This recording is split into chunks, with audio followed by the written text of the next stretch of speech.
Este vídeo da conversa que tivemos com o professor Augusto Teixeira, da Universidade Federal da Paraíba. Ele é um especialista em ciências militares, tendo realizado estágio pós-doutoramento, né, pós-doutoral na Escola de Comando e Estado-Maior do Exército, a ECM, e está hoje falando aqui conosco diretamente do Reino Unido, onde ele está passando aí um período como professor visitante, agora eu falei certo, né? No King's College de London, com bolsa CAPES, isso é muito importante ressaltar. E ele é autor do livro Geopolítica do Pensamento Clássico aos Conflitos Contemporâneos. O professor Augusto também é pesquisador aqui do nosso INCT, e voltou aqui para a gente dar continuidade, então, na nossa conversa sobre o conflito na Ucrânia, né, a guerra na Ucrânia. Professor Augusto, nós terminamos o vídeo anterior com você tendo feito uma análise sobre a atuação dos Estados Unidos nessa conjuntura de guerra na Ucrânia, onde os Estados Unidos lograram, né, resultados importantes nesse pós 24 de fevereiro de 2022, né? Então vamos colocar isso como um marco, não é o início da guerra, como a gente falou no vídeo passado, né, mas é um marco. E você avalia que desde lá os Estados Unidos tiveram aí resultados importantes, né, asseguraram resultados importantes. E aí você destacou as oportunidades que a guerra produz para a indústria de defesa dos Estados Unidos, né, que é emblemático, né, uma indústria emblemática que tem esse efeito aí de puxar vários outros setores, né, da economia dos Estados Unidos.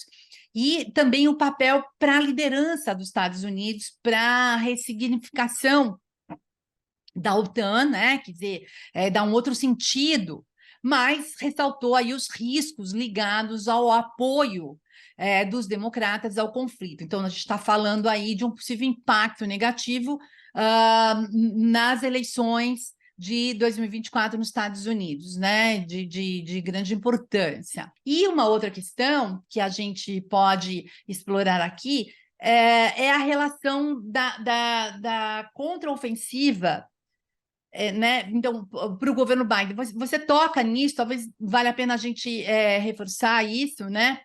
É, então, assim, o impacto disso para os governos democratas, talvez acho que vale a pena a gente trazer essa questão vai ressurgir no ano que vem, quer dizer, vai ainda se desdobrar muito. A gente teve, você fala lá no outro vídeo, que num primeiro momento então, houve um ganho, mas e agora, né? Então, daqui para frente, que efeitos são esses, que desdobramentos podem vir, né? Então, a gente vai fazer aqui um exercício de projetar cenários, se a gente pode dizer assim. Por favor, muito obrigada pela sua presença novamente e a palavra é toda sua. Eu que agradeço a oportunidade de poder interagir com o público do INCT INEU, é um privilégio enorme.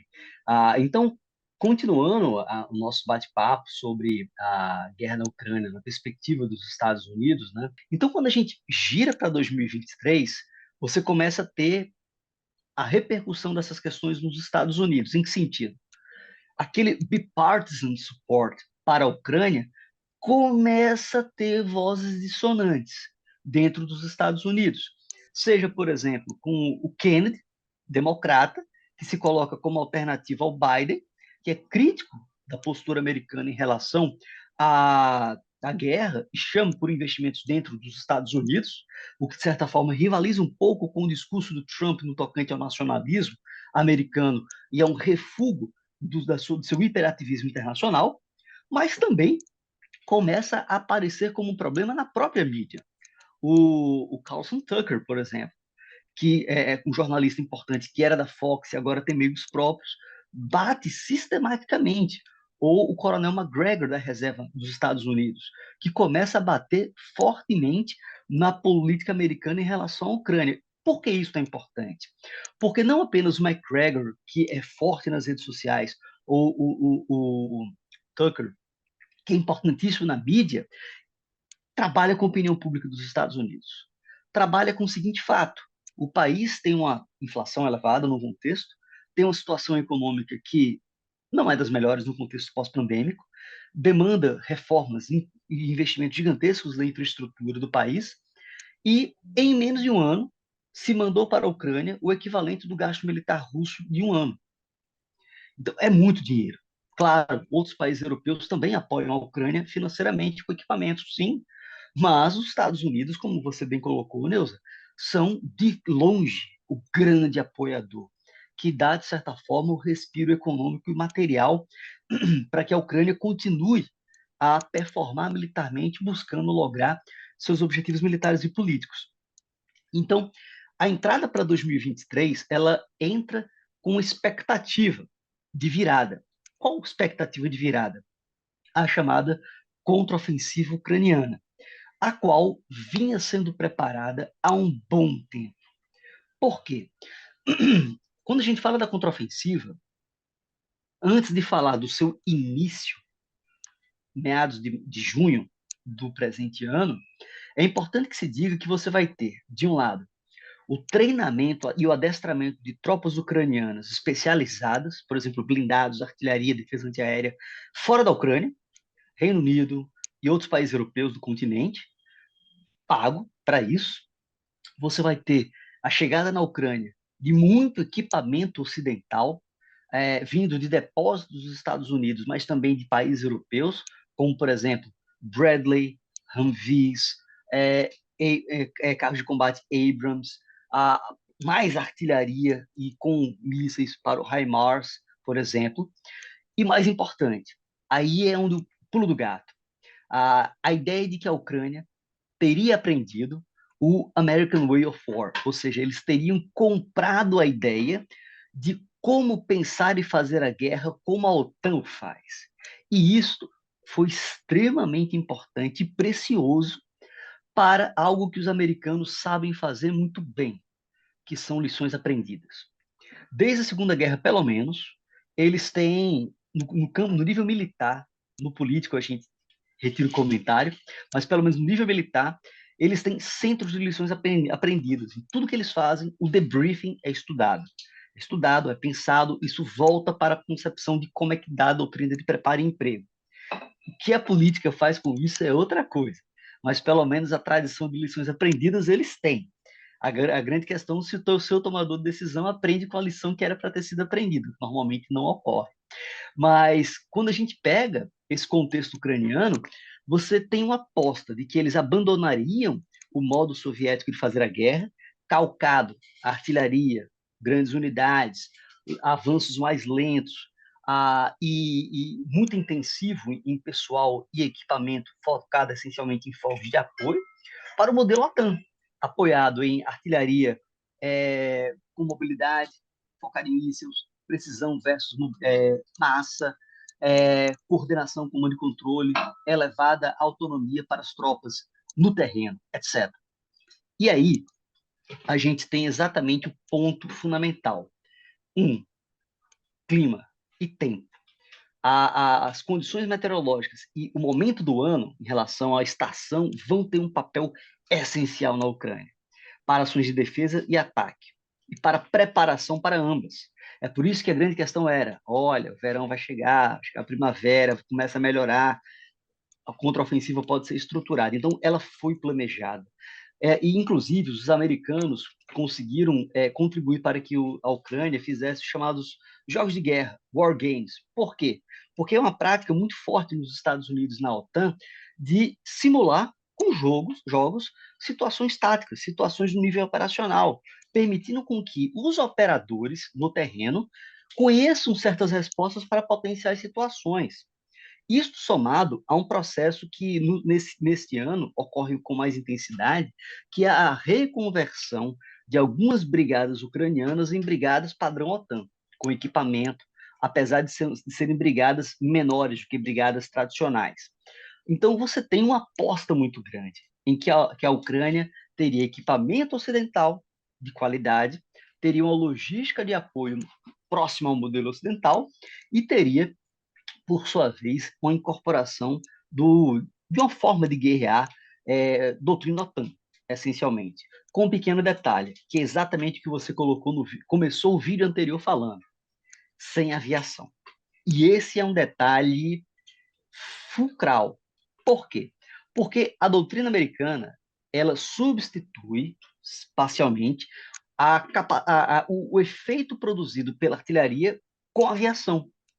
Então, ao invés de usar tanta artilharia, eu uso a aviação, que ela acaba substituindo o que eu faço com a artilharia. E isso é importante porque a aviação, inclusive subsônica, ela pode fornecer ações de interdição e close air support, apoio aéreo aproximado, para as tropas em avanço. Então, doutrinariamente, eu não preciso de tanta artilharia. A aviação resolve a questão para mim. E como você bem colocou, até agora, os F-16 não chegaram na Ucrânia. Os russos fizeram o dever de casa, destruíram vários aeródromos ucranianos. Muita aeronave destruída, apesar de que eles ainda voam, por exemplo.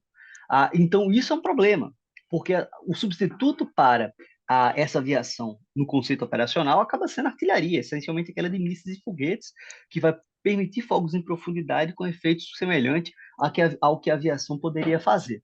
Então, a Ucrânia ela vai ser, entre aspas, muito pressionada para fazer a sua contraofensiva. Não sei se vocês que estão nos escutando lembram, nos meses vindouros do primeiro semestre, para quem acompanha a guerra pela mídia de países como Reino Unido e Estados Unidos, sempre tinha uma pressão forte de quando será a contraofensiva, em que momento ela será, em que ponto do terreno ela ocorrerá. Alguns especialistas consideravam que, olha, a Ucrânia ainda não estava pronta para essa contraofensiva. Entretanto, meados de junho, início de junho, ela começa. E ela começa com chamados probing attacks, ou seja, alguns ataques com unidades menores, no contexto da linha de contato, em que se buscava, de um lado, sentir a força das defesas russas naquela área e também confundir a Rússia, para que ela não soubesse qual seria o principal eixo de avanço do ataque. Nesse sentido, para os Estados Unidos, era algo importantíssimo de como isso ia ocorrer. Primeiro, eles ajudaram a treinar, ajudaram a financiar e ajudaram com inteligência, inclusive não apenas no campo de escopo político, mas militar. E várias ideias de como operar vieram de centros de doutrina dos Estados Unidos e OTAN. Isso se você olha para a vestimenta de um soldado ucraniano, é muito parecido com a vestimenta de um soldado padrão OTAN, essencialmente. Inclusive, quase que doutrinariamente, em termos de equipamento, tipo de colete, o tipo de fuzil, que não obstante eles usem variantes soviéticas e soviéticas, você tem uma primazia de M4, plataformas mais do infante tradicional americano, por exemplo. Então, quando a contraofensiva começa, os objetivos, e é isso é importante ser colocado, ao menos aquele que nós podemos tangenciar, são objetivos maximalistas. Não se pode bater o martelo dizendo de onde é que saíram, se de Washington ou de Kiev, ou dos dois. Mas quais eram os objetivos da contraofensiva? Primeiro, a Ucrânia recebeu uma quantidade cavalar de equipamento. Falta receber? Falta. Mas recebeu. Inclusive, montou brigadas do zero com equipamento da OTAN. Outras brigadas com equipamento misto. Essas brigadas foram treinadas essencialmente fora da Ucrânia. E, muito possivelmente, tem o acompanhamento do Estado-Maior de forças da OTAN, potencialmente. Se você soma isso com o começo da contraofensiva, ela vai esbarrar literalmente em um muro de fogo e pedra. Porque os russos, lembrando muito da Batalha de Kursk na Segunda Guerra Mundial, para o defensor, uma das coisas mais importantes é você moldar o terreno, para que você lute melhor e molde o terreno para que ele cumpra o seu desígnio. Então, os russos fizeram linhas de defesa, estáticas imóveis, em uma profundidade absurda dentro do contexto ucraniano. Então, um dos objetivos da Ucrânia, que se considera, é que era de romper a chamada ponte terrestre entre Donbás e a Crimeia, ou descendo para Mariupol, Melitopol, um hub logístico importante, para tentar negar o acesso ao mar de Azov daquelas tropas naquele momento. Isso não ocorreu, até agora. Não conseguiram penetrar em profundidade nas linhas de defesa. Na verdade, de junho a meados de agosto, mal estavam conseguindo chegar na primeira linha de defesa. Porque falei para os senhores da questão da artilharia e de massa. Os russos que, apesar de ter um quantitativo de tropas muito elevado dentro da Ucrânia, e tem tropas em reserva ainda para entrar, lembrando que eles oficialmente não estão em guerra e oficialmente todo ano tem um serviço militar. Gente que vai se alistar e vai estar rotacionando como recruta. Então, tem uma perspectiva de ter mais gente para a Rússia sustentada ao longo do tempo, não obstante as baixas. Então, esse muro de concreto, de pedra e de fogo vai começar a produzir um problema absurdo, que é, primeiro, o desgaste da propaganda, ou seja, um vídeo da 77ª Brigada Ucraniana tentando resgatar soldados, sendo eles explodidos por minas, por exemplo, ou de blindados americanos pilotados por ucranianos fugindo de fogo de artilharia. Isso tudo está no Funker 530, está no YouTube, TikTok, etc. Ou seja, a bolha informacional em que você começa a afetar o moral da tropa, mas o moral da opinião pública, o que é fundamental. E o mais importante é que, apesar dos esforços, apesar do preço pago em sangue, até agora a Ucrânia não conseguiu a concretização de objetivos militares que para ela seriam importantes. Por exemplo, perdeu a Batalha de Bakhmut, tem um processo importante de tentativa de reconquista, mas até agora nada. O risco são os russos fazerem uma contraofensiva, saindo de Kupiansk, tomando Liman e subindo para Kharkiv, por exemplo. Então, é nesse sentido que a situação no terreno, ela, obviamente, ela é muito crítica para os dois lados, porque você tem pessoas que morrem, ativos que são destruídos, e o desgaste natural do conflito prolongado de alta intensidade, mas, como a Ucrânia depende pesadamente do apoio externo para a sustentação da sua capacidade de combate, como é que eu convenço o público americano a continuar assinando um cheque em branco? Então, a administração Biden já tem esse problema. Quem acompanha a guerra na perspectiva dos Estados Unidos, obrigatoriamente tem que assistir ou tem que escutar o War on the Rocks, que é um podcast ligado à Universidade do Texas e a outros think tanks, com que trazem alguns especialistas interessantes, como Michael Kaufman, do CNA, por exemplo. E, apesar dele ser um ucraniano-americano, ele tem uma postura relativamente cética sobre aquilo que se promete em relação à guerra. Então, alguns aspectos são muito interessantes, como, por exemplo, a Ucrânia, iniciada a contraofensiva, começa a meio que abandonar um pouco essa ideia do American Way of War, ou seja, a voltar a pensar a condução de operações nos moldes soviéticos. Isso se dá por duas razões.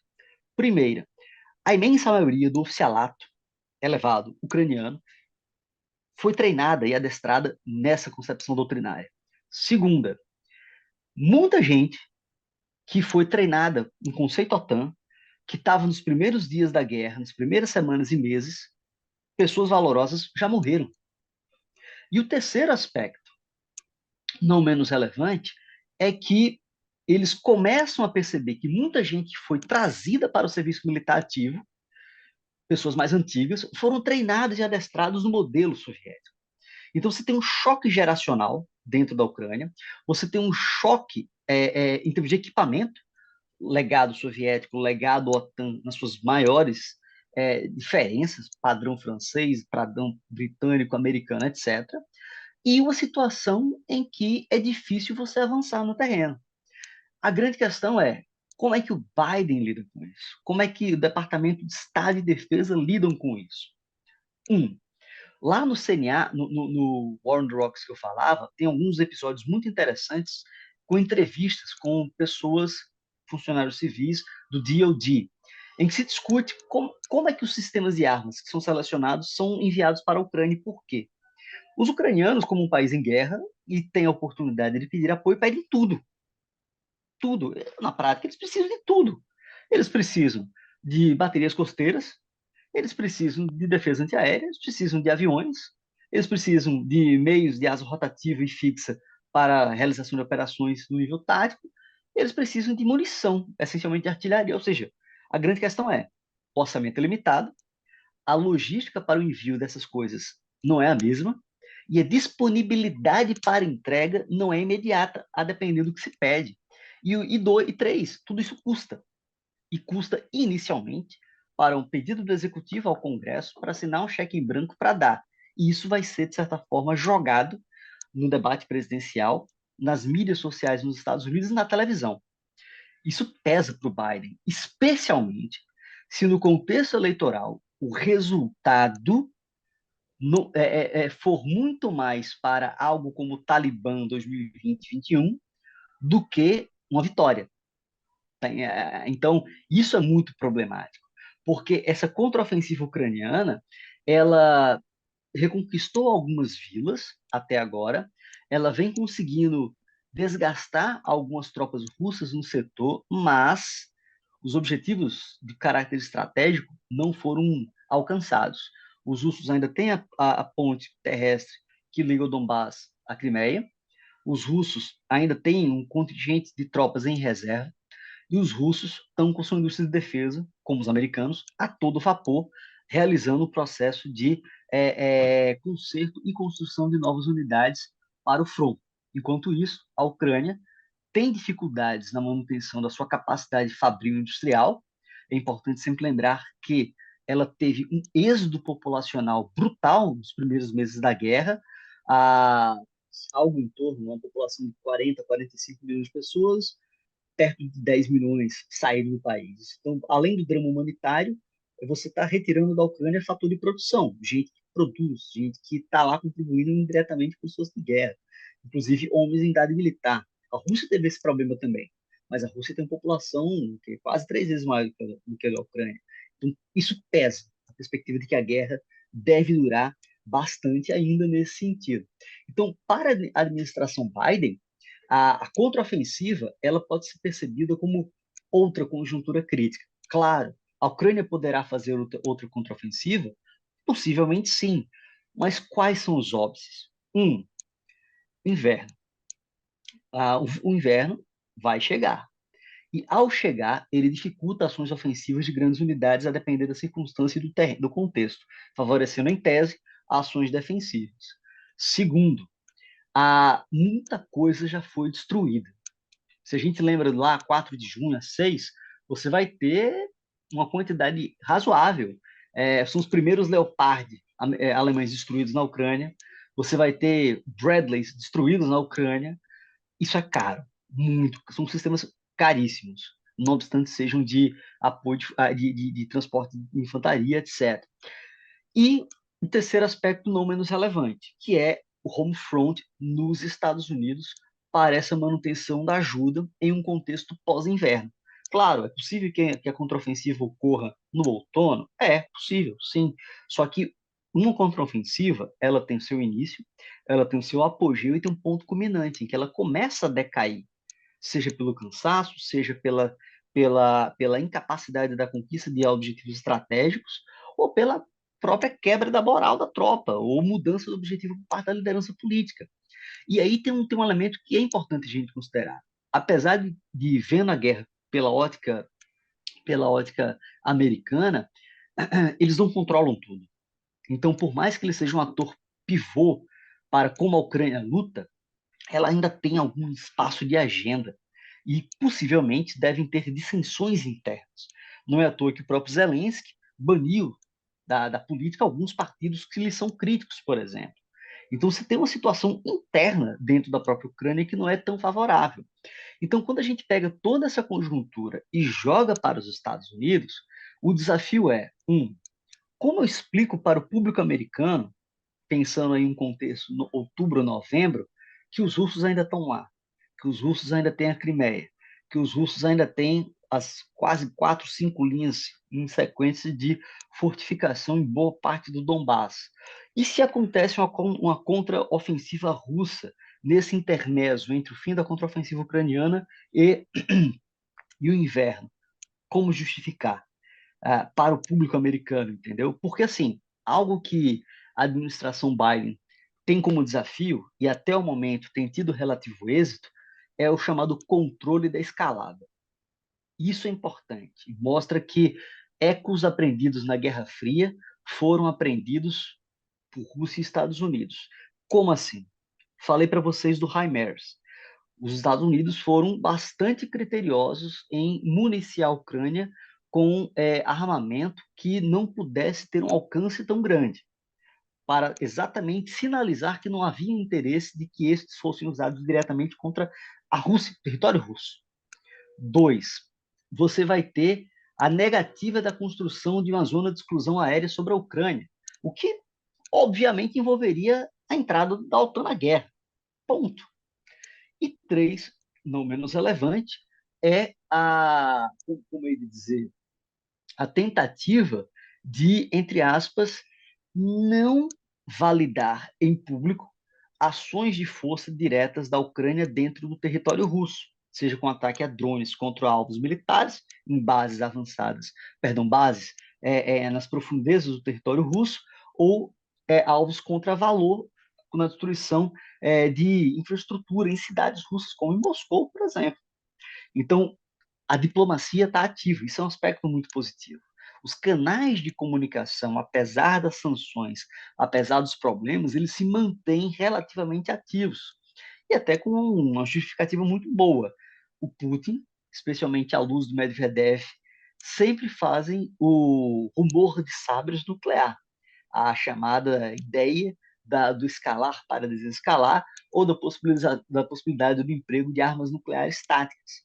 Não que eles vão utilizar ou pensem em utilizar, mas é sempre um lembrete relevante para os Estados Unidos e para a Ucrânia sobre o controle da escalada do conflito, na perspectiva de que é uma potência nuclear e esses sistemas de armas estratégicos estão à disposição, sejam eles estratégicos ou low yield, como armas nucleares táticas. Então, é nesse sentido em que o Biden e a sua administração não controlam o fator tempo.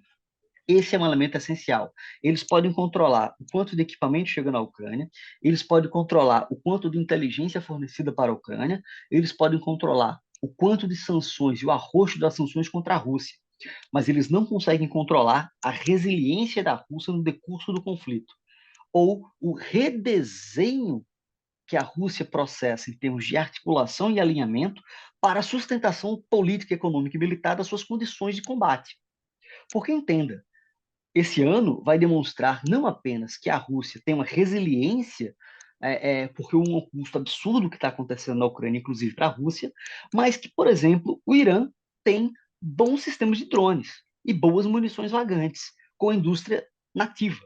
Então, por exemplo, o Irã, ao fornecer para a Rússia o Loitering Munition, um Shahed 2, por exemplo, é importante porque mostra, de um lado, olha, o Irã tem essa tecnologia construída em casa, e 2, isso não é de graça.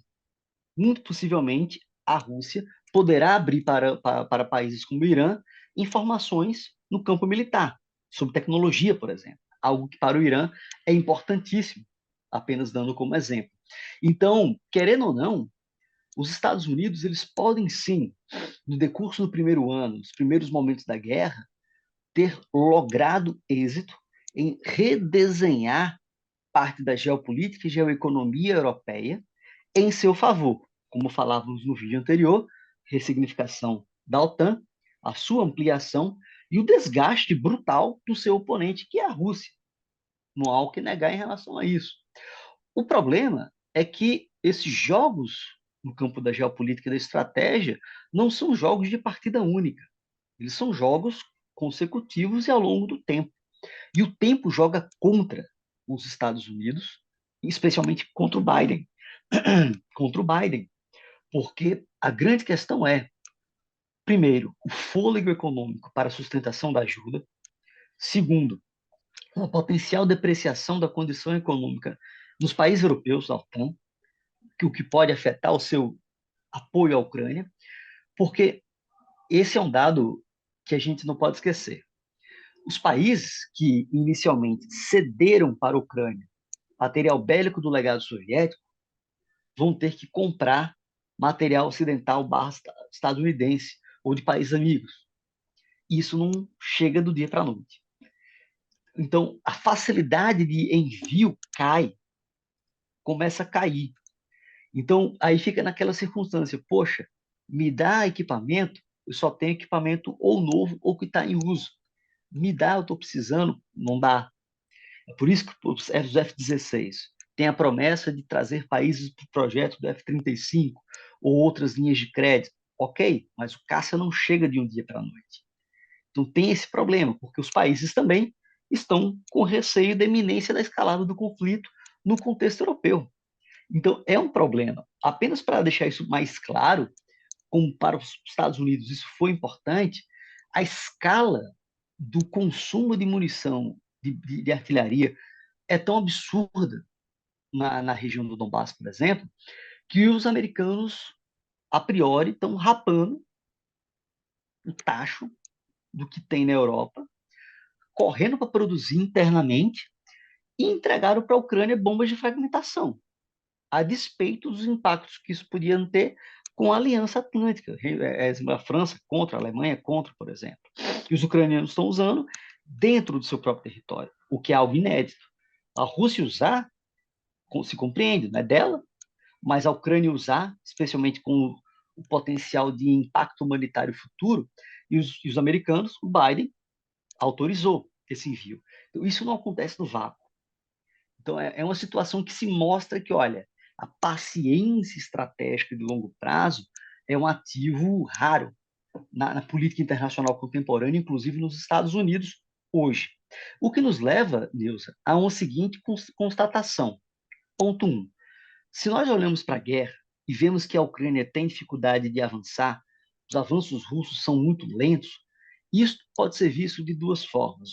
Uns dirão que é um conflito congelado, ou seja, olha, não vai sair daí, possivelmente ou ele para, ou vai para a mesa de negociação, um cessar-fogo e o status jurídico da guerra se resolve futuramente. E tem uma segunda posição, que entende que, olha, é uma guerra de longa duração.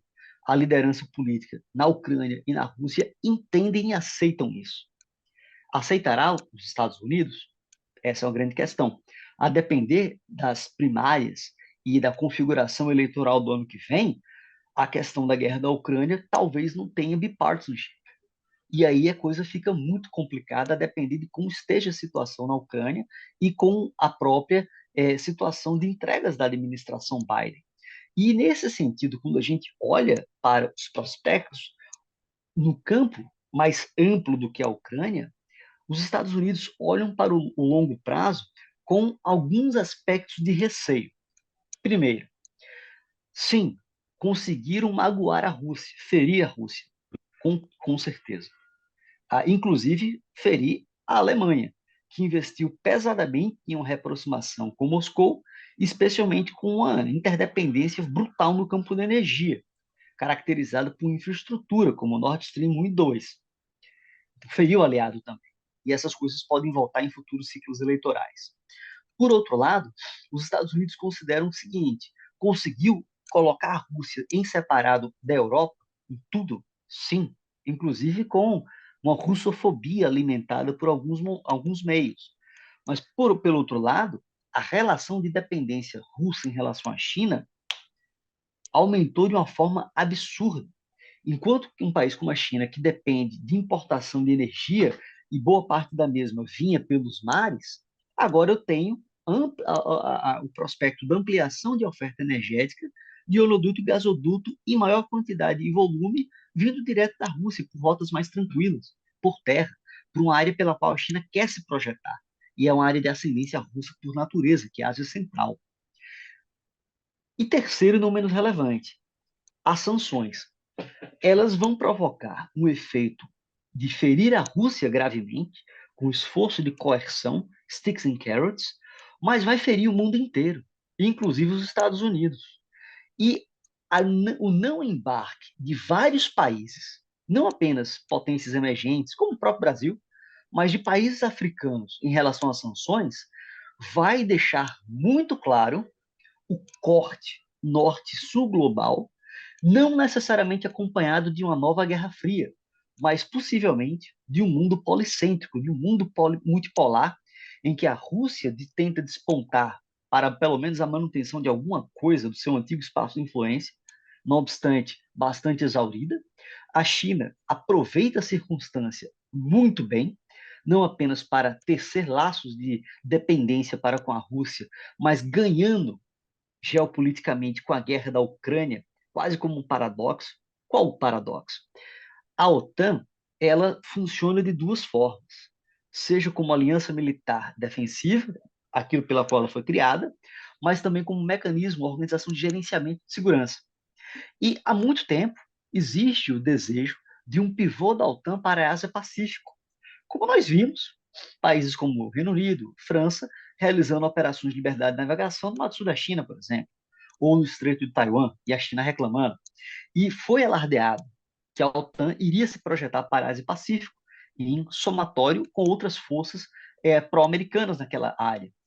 Com a guerra na Ucrânia, com a Rússia reemergindo e o urso mostrando suas garras, este pivô se torna muito mais difícil de vir a ocorrer, porque o conflito está ativo e as possibilidades de transbordamento para a aliança existem.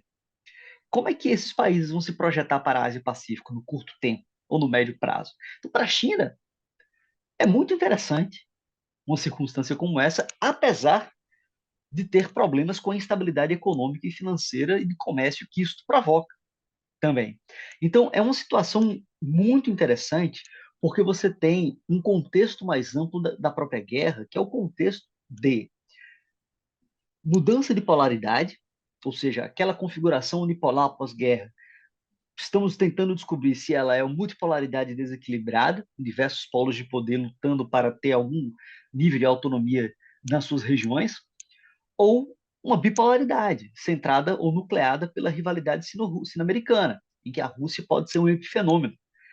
E iremos ver em breve o que de fato irá se cristalizar dessa realidade. O fato é que, se a guerra acabasse hoje, com a negociação de que, olha, a Rússia mantém os territórios que ela ocupou, a Ucrânia se mantém fora da OTAN, mas com garantias de segurança, que foi uma das propostas colocadas para a Ucrânia, é um mundo muito diferente daquele de 24 de fevereiro de 2022, porque você terá linhas de corte muito mais claras, a Rússia quase que no colo da China, muito empoderada, com ativo estratégico caro, muito mais acessível que a energia, e tecnologia russa. Esse é um dado que a gente não pode esquecer. A Rússia tem diversos problemas, mas ainda exporta bens de alto valor agregado e tem alguma capacidade de inovação relevante. A China gosta bastante disso, tal como a própria Índia. E, por sua vez, como a ascensão do resto se comporta em relação a isso, muito pelo efeito das sanções, as quais, ou várias das quais, estão sendo dribladas pelos próprios Estados Unidos. Então, é nesse sentido onde os sticks and carrots dos Estados Unidos começa talvez a perder força. Então, aquele cenário que a gente colocou do primeiro ano de ganho, os ganhos conjunturais com a guerra no tabuleiro europeu, tendo a Ucrânia como polo, no médio e longo prazo, poderá ser difícil fazer esse aproveitamento do êxito, porque o jogo é dinâmico, ele ocorre em diversos tabuleiros ao mesmo tempo, e Biden tem um problema que o Putin não tem e o Xi Jinping não tem, que é o tic-tac do processo eleitoral. Apesar de o Putin, em tese, ter eleições no ano que vem, democracias e liberais têm certas facilidades nessas circunstâncias. Nos Estados Unidos, não obstante o peso do capital na sua democracia, existe sempre esse elemento da alternância do poder que pode fazer ou gerar perigo para o incumbente. Você já tocou aqui, de um modo geral, né? Você foi muito abrangente nessa análise, já tocou aqui um pouco nessa questão da capacidade da Rússia, né? De se recompor. Você traz isso, ainda que não se concentra nisso, você coloca muito, se concentrou bastante nesse papel dos Estados Unidos e o custo que isso tem para a política interna, né? Quer dizer, a importância que tem para a política interna deles. Mas aí eu não sei se você ainda a gente teria tempo para você fazer alguma observação sobre essa capacidade da Rússia de se recompor de forma relativamente fácil, vamos dizer assim, não sei se eu posso usar esse termo, né? Ou seja, a capacidade de se adaptar às condições de mudanças, né? E aí, é claro, você também já trouxe aqui um pouco disso, da sua avaliação sobre não só sobre esse perfil russo, em vários momentos você traz isso, coloca isso para a gente, como você já mesmo disse, não se trata de um exército soviético, mas de uma força com essa notável capacidade de se reorganizar. E aí, você falou já, mas talvez queira fazer alguma observação a mais sobre a cooperação chinesa, né? Quer dizer, você fala dos interesses da China e como que a China se movimenta, mas assim, quais seriam essa cooperação chinesa e o que viria depois, né? Quer dizer, você faz aí, coloca para a gente essa questão dessa reorganização aí dessa uma multipolaridade, né? Ou a bipolaridade que você já disse lá atrás que não seria bom. Quer dizer, o que vem depois, né? Quer dizer, para onde você acha que vamos? Não, maravilha. Dá para a gente poder dissertar um pouquinho sobre essas questões como comentário final. Começando com a questão da Rússia e a sua capacidade de reação, sempre é importante entender que a Rússia é quase como um país desconfiado por natureza. Então, apesar de nós sempre pensarmos na guerra iniciando ali em fevereiro de 22, enquanto você tem aquela conjuntura crítica anterior da anexação da Crimeia, guerra civil ucraniana, para a Rússia, a competição geopolítica e o tensionamento já estavam muito bem colocados, pelo menos no começo dos anos 2000 para cá. Então, isso é importante, na perspectiva de que a tentativa de aproximação das alas mais moderadas em Moscou em relação ao Ocidente começa a naufragar. Por mais estranho que pareça, o Putin é visto como moderado, alguém que tentava ter uma articulação com o Ocidente. Inclusive, na invasão americana ao Afeganistão, no início, ocorreu uma cooperação russo-americana, inclusive com a permissão de utilização de instalações russas para ataque ou para logística, que seria posteriormente utilizada para ataque ao Afeganistão, por exemplo. Mas você tem um processo muito claro da deterioração das relações entre Estados Unidos e Rússia em diversas administrações nos últimos 20 anos, pelo menos. Então, quando a gente olha para a questão da resiliência da Rússia, você tem, por exemplo, no nível doméstico, uma política pré-guerra de maior independência e autonomia produtiva, ou seja, a Rússia, não obstante um país que se primarizou muito na perspectiva de exportação de gás e petróleo, manteve algum tecido industrial, manteve uma capacidade que hoje a gente vê como de substituição de importações de muita coisa. Segundo, você vai ter um elemento da resiliência como parte da cultura estratégica do povo. É importante a gente lembrar que se os alemães na Segunda Guerra não conseguiram chegar a Moscou, ela foi destruída por Napoleão. E o próprio czar retraiu da capital com ela destruída e posteriormente volta na Batalha de Borondino, 1812. Então é um país cuja história, e isso está muito na literatura russa, Dostoiévski, etc., lida muito bem com a tragédia, lida muito bem com a dor. Então existe o elemento da resiliência. E, obviamente, com os problemas da qualidade da democracia da Rússia, você teve um esforço informacional importante do governo, seja de cerceamento, mas também positivo, para gerar apoio ao esforço militar na Ucrânia, que internamente não é chamado de guerra. Então, a Rússia estava se preparando, não apenas em termos militares, com a reativação de algumas fábricas importantes que permitiram agora, por exemplo, a sempre ter um afluxo de equipamento para suas tropas, não obstante as perdas, especialmente do campo de munição, de artilharia. Você tem um elemento de resiliência em relação à questão de aprender com os erros, que é algo muito importante. A Rússia, em geral, não começa bem guerra, ele começa meio capenga e vai aprendendo com o processo. É exatamente o que a gente viu. A partir do momento em que você tem analistas ocidentais, como o próprio Michael Kaufman, ou o Marcus Reisner, coronel austríaco, que trabalha bem a análise da nível estratégico da guerra e da operação estratégica, mostram que os russos estão aprendendo. O próprio RUSI, aqui do Reino Unido, tem reportes mostrando como os russos estão aprendendo e não cometendo alguns erros anteriores. Então, você tem um elemento do aprendizado na dor, que para eles não é algo completamente extemporâneo. Fora o fato de que, pré-guerra, a Rússia já falava, pelo menos desde 2010, na sua doutrina 2014, doutrina militar da Federação Russa, e prévio a isso, seu documento de estratégia nacional, de um mundo policêntrico, que para eles é um objetivo, um mundo multipolar. E para isso eles usam mais do que a dimensão militar, eles usam diplomacia, de um muito profissional. O Lavrov, aqui a gente olha para o Lavrov, já lembra da Rússia? Ele é a cara dessa diplomacia profissional muito bem azeitada. Então, a Rússia, com todos os seus problemas, está presente na República Centro-Africana, está presente no país do norte da África, está presente com seus grupos armados irregulares, né, ou melhor, mercenários ou companhias militares privadas, a depender de quem analise, como Wagner, em diversas zonas de conflito. A Rússia participa do processo de guerra civil na Líbia. Então, ela tem uma política de alinhamento, venda e mexer na geopolítica de outras regiões muito sólida. Isso para um país que tem um PIB não tão maior do que o nosso. Então, isso é uma expertise que eles carregam, não da União Soviética, né? Mas do próprio processo imperial. É um país que foi império e se lembra de ter sido um império, de naturezas distintas.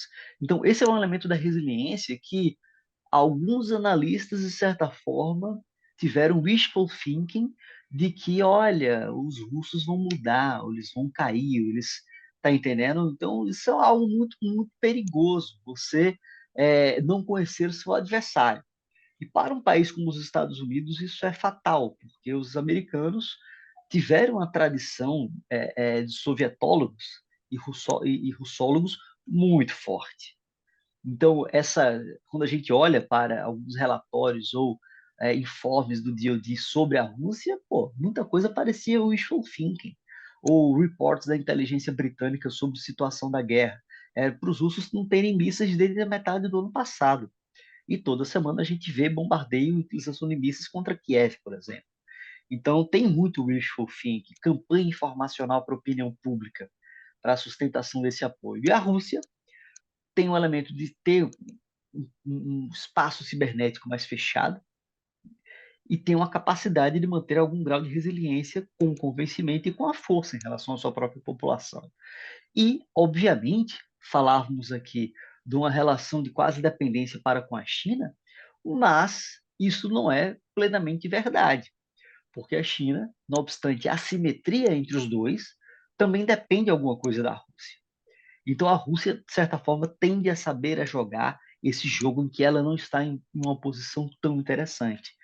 Então esse reposicionamento é muito, muito rico de se entender de como eles conseguem navegar numa situação como essa. Hoje, se eu não me engano, a Rússia é o país que sofre mais sanções no mundo. Antes era o Irã. Mas o rublo estava com problemas nessa semana, mas até um tempo atrás estava lá em cima. O elemento do desabastecimento previsto na Rússia não ocorreu. Os chineses aproveitaram o vácuo do mercado de empresas ocidentais. Os russos também nacionalizaram muita coisa. Então, é um país cuja resistência e a resiliência é parte do ethos nacional, está na cultura estratégica do país, as partes das suas instituições reverberam esse processo. É por isso que, da forma que eu entendo, quando a gente olha para a guerra, a variável, uma das variáveis mais importantes é tempo. Os ucranianos também têm uma resiliência absurda, uma capacidade, um empenho, uma chama pela resistência absurda. O problema é que, sem o apoio externo, vai ficar muito difícil. A natureza, a característica do conflito pode mudar de uma guerra convencional entre dois atores assimétricos para uma insurgência, caso você corte, por exemplo, o apoio americano, porque se fica mais difícil você manter esse mesmo padrão de guerra de alta intensidade e letalidade no contexto como esse. Então, quando a gente olha para essa situação, a China também percebe questões que podem ser importantes para ela aprender. Exemplo, comportamento da comunidade internacional, leia-se, Europa Ocidental e América do Norte, sem contar com o México, em relação a uma invasão. Por exemplo, qual seria a reação se a China invadisse Taiwan? Porque Taiwan não é reconhecido por um conjunto de países, não está na ONU, é percebido de forma ambivalente pelos Estados Unidos como parte da China, mas de facto independente. E aí? Dois, a hecatombe de problemas econômicos que as sanções contra a Rússia provocaram no mundo inteiro, ao ponto de fazer no Brasil Bolsonaro e Lula ficarem com receio de penalizar a Rússia por medo de perder a oportunidade de importar fertilizantes. Ou seja, a, a, é um país importante na produção de certos insumos para atividades essenciais como a agricultura. Aí imagina se a China invade Taiwan, como é que vão colocar sanções na China? Os Estados Unidos penalizou a China com Trump, mas também com o fogo batendo em si próprio. Outra coisa é o mundo aguentar.